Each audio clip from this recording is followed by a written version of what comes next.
జోహార్ వంగవీటి మోహన్ రంగా, జోహార్ వంగవీటి మోహన్ రంగా, జోహార్ వంగవీటి మోహన్ రంగా, జోహార్ వంగవీటి మోహన్ రంగా, జోహార్ Bezawada tiger, జోహార్ Bezawada tiger, జోహార్ Bezawada tiger, జోహార్ వంగవీటి మోహన్ రంగా గారు.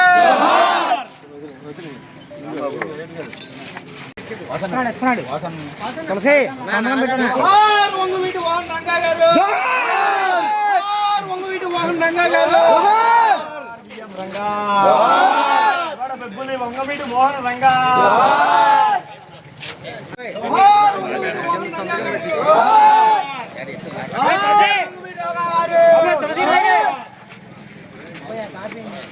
ఎవరు రాసింది కాదు, తులసి కాదు.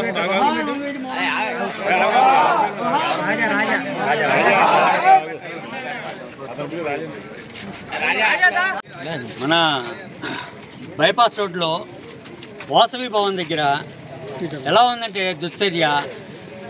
రంగా గారి బ్యానర్ ఏదైతే ఉందో మొన్న జయంతి రోజున ఏర్పాటు చేయడం జరిగింది.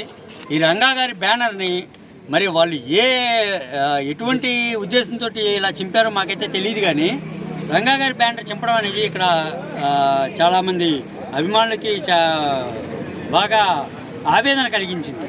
ఈ ఆవేదనని ఇలా మనం ఈరోజు ప్రదర్శించడం జరిగింది.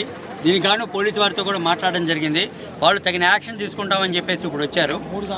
ఇలాగా ఇది ఒక్కసారే కాదండి, ఈ 6 నెలల్లో ఇక్కడ మనం 5 సంవత్సరాల నుంచి డొక్కా సీతమ్మ వారి చలివేంద్రం అని పెడతా ఉంటాము. ఆ డొక్కా సీతమ్మ వారి చలివేంద్రం కూడా బ్యానర్ చింపడం జరిగింది. కానీ అప్పుడు ఏంటంటే ఆకతాయిలు చేశారనేసి మేము వదిలేసాం. కానీ ఇదే రిపీట్ అవుతూ మొన్న ఇక్కడ మన బ్యానర్లు కడితే నారా లోకేష్ గారు వస్తున్నప్పుడు బ్యానర్ కట్టినప్పుడు కూడా చింపడం జరిగింది. అలాగే ఈరోజు రంగా గారి బ్యానర్లు చింపడం, అలాగే మొన్న అక్కడ రంగా గారి బ్యానర్ చింపడం, ఏది పీతల వెంకటేశ్వర వారి గుడి దగ్గర రంగా గారి బ్యానరు అభిమానులు ఏర్పాటు చేసి అది చింపడం. ఇదంతా చూస్తుంటే ఏంటంటే వీళ్ళకి ఎక్కడ లేని కంపరం పడుతుందేమో అని అనేసి అనిపిస్తుంది. వాళ్ళు బ్యానర్లు చింపడం అనేది ఎటువంటి దుశ్చర్య కూడా వాళ్ళకి అర్థం కావట్లేదు. ఇలా బ్యానర్ చింపేవాడు కనుక దొరికితే వాళ్ళని తగిన విధంగా పోలీసు వారు పట్టుకొని శిక్షించాలని చెప్పేసి మేము కోరుకున్నాం. ఎవరి మీద అనుమానం? ఎవరి మీద ఇప్పుడు ప్రస్తుతానికి అయితే అనుమానం లేదండి. అయితే సీసీ ఫుటేజ్లు ఉన్నాయి. మేము పోలీస్ కంప్లైంట్ ఇవ్వడంతో పోలీసు వారు కూడా వచ్చారు. ఈ సీసీ ఫుటేజ్లన్నీ కూడా కవర్ చేస్తున్నారు. చూసి దాన్ని బట్టి మేము పట్టుకుంటామని చెప్పేసి వాళ్ళు హామీ ఇవ్వడం కూడా జరిగింది.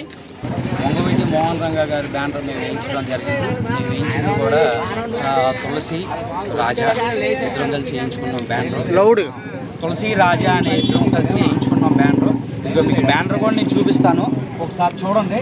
ఇది ఎంత దరిద్రం అంటే ఇట్లా చింపడం అనేది అంత వరస్ట్గా ఉంది అనమాట. ఇది ఒకటే కాదు, ఇక్కడ ఈ ప్రాంతంలో జరిగేది ప్రతి 3 బ్యానర్లు అనమాట. 3 బ్యానర్లు వాళ్ళు వేయించుకున్న బ్యానర్ కూడా ప్రతి బ్యానర్ కూడా కరెక్ట్గా వేయించుకున్న ఒక 1 అవర్కి 2 అవర్స్కి చూసుకోవడం, ప్లాన్ చేయడం, కట్ చేయడం జరుగుతుంది. ఇది ఇట్లా అయితే ఇది మాకు అది కరెక్ట్ కాదనిపిస్తుంది. మేము ఒకటే చర్యగా చెప్తున్నాం, ఇంకోసారి కనుక ఇట్లాంటి బ్యానర్లు కనుక చిరుగుతాం అనేది జరిగితే చాలా కఠినంగా తీసుకుంటాం. అందులోకి ఇంకొకటి చెప్తున్నాం అండి. ఒకటి, బ్యానర్ అయితే ఎవరైతే చించాడో ఆ వ్యక్తి అయితే దొరికితే మాత్రం మేమైతే వదిలేసే ప్రసక్తే లేదు. వంగవీటి మోహన్ రంగా గారు, వంగవీటి మోహన్ రంగా గారు. ఎవరి మీద అనుమానం అనేది ఎవరి మీద లేదండి. అనుమానం అనేది మాకు వస్తే 100% ఆ వ్యక్తిని మేము ఇక్కడ మళ్ళీ ఇట్లాగే పెట్టి ఆ వ్యక్తిని కూడా నుంచోపెట్టి ఆ వ్యక్తిని డైరెక్ట్గా మేము అనేది క్వశ్చన్ చేస్తాం. ఎందుకు చించావు, నువ్వు ఎవరు చించమన్నారు, లేకపోతే ఏంటి, దీని వెనకాల ఏం రాజకీయం ఉంది, ఏం కుట్ర ఉంది, ఏంటి అనేది ప్రతి ఒక్కటి కూడా మేము కనుక్కోవడం అనేది జరుగుతుంది. కావున మీరు చింపాలి అనుకుంటే డైరెక్ట్గా ఏదైనా మగోళ్ళలాగా వచ్చి చంపండి రా, మీ ఓపిక. మీరెట్టా అర్ధరాత్రులు వచ్చేసి మేము పడుకున్నప్పుడు కొయ్యటం కాదు. ఒకటి గుర్తుపెట్టుకోండి, ఇలాంటివి జరిగితే మేము చేయాలనుకుంటే పెద్ద విషయమే కాదు. మేము చేయాలనుకుంటే పెద్ద విషయమే కాదు. మాకైతే అనుమానం అయితే ఎవరి మీద లేదండి. మాకు ఎవరి మీద అనుమానం ఉంటే ఫస్ట్ మేమే అతన్ని నిలబెట్టి మీ మిమ్మల్ని నుంచోబెట్టి అడుగుతాం. మేము కొట్టం, మాకు అంత అవసరం కూడా లేదు. కొట్టాలనుకుంటే కనుక అతను ఎవరో తెలిస్తే మిమ్మల్ని అందరూ ఇట్లా పిలిచి మేము మాట్లాడడం. మేము చేసే దమ్ము సత్తా మాకుంది. ఆ సత్తా మేము చేసి మేము చూపిస్తాం.